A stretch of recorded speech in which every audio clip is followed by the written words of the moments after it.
Sisters, how y'all feel? Brothers, y'all all right? I don't know. I'm kind of surprised by the feedback. This is not really the direction I was planning to go in, but understand this has always been my direction. This has always been my direction. It seems a little weird. It was so weird how I fell into doing Donald Trump, but once I got the assignment, I understood the assignment, Bring the boys to the yard, get the people engaged. And it's very easy to make fun of Donald Trump. Like I said, it was actually an accident. I did not be like, I'm about to bring my Donald Trump impression to the internet. I didn't have one. I was already on here trying to tell y'all. Every day you guys want me to say Big Lee and the Blacks. And I'm not going to say it. Big Lee.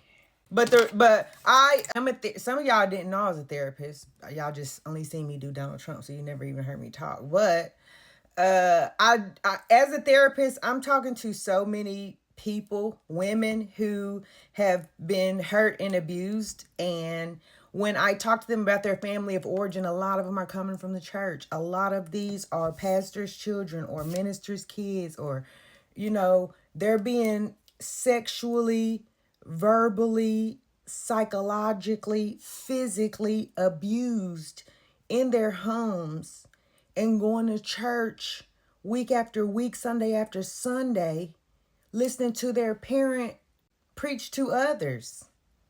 They'll say my dad is the youth pastor, worship leader, musician, pastor, deacon, minister. Like, I have heard it all. And I'm saying Christianity is partially why there is such a boom of narcissism out here in these streets.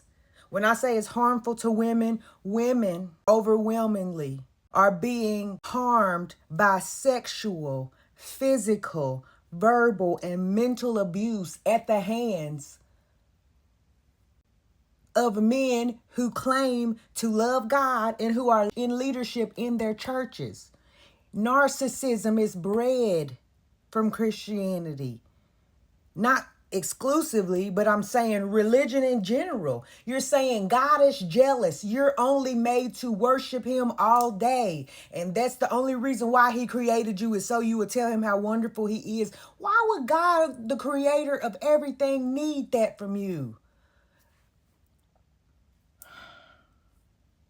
Like, it pisses me off how we describe God, because y'all should be glad that I'm saying that I don't believe that the Bible is fully accurate, or that how it is presented to us is right, because I would not serve the God of that Bible.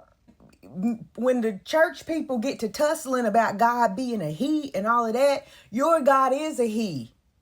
The God of that book that will burn people for eternity, while y'all looking the other way at all this abuse that's going on and actually encouraging it, telling women to stay in abusive situations, giving men the green light to be abusive, breeding narcissism, worship me, follow me, I'm in charge, I'm the leader, da da da da. I don't believe that's God. I believe that's men.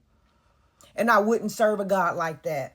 Like I said, when the Donald Trump stuff started blowing up, sometimes I didn't feel like doing it, but I understood the assignment when the assignment was presented to me. I understood. And now that I have you here,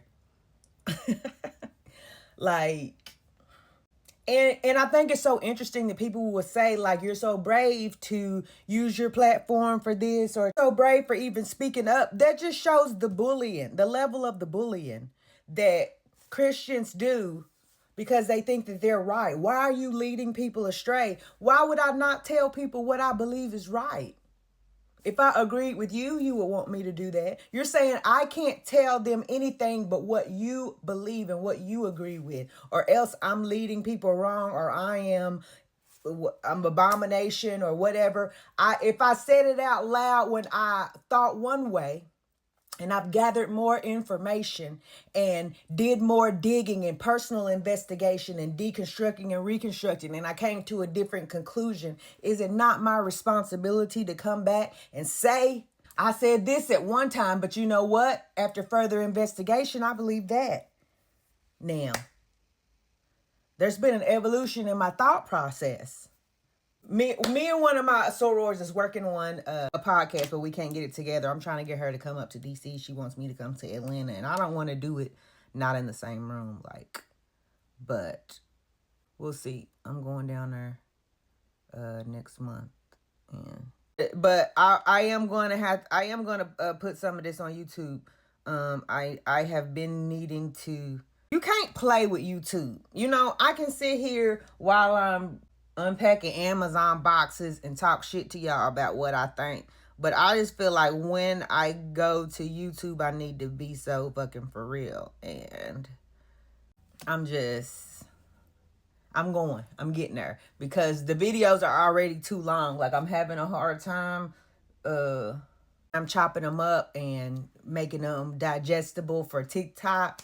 And I know that I need to move to a new platform. Or at least expand that way. So it's coming. Don't worry. Don't worry. It's coming.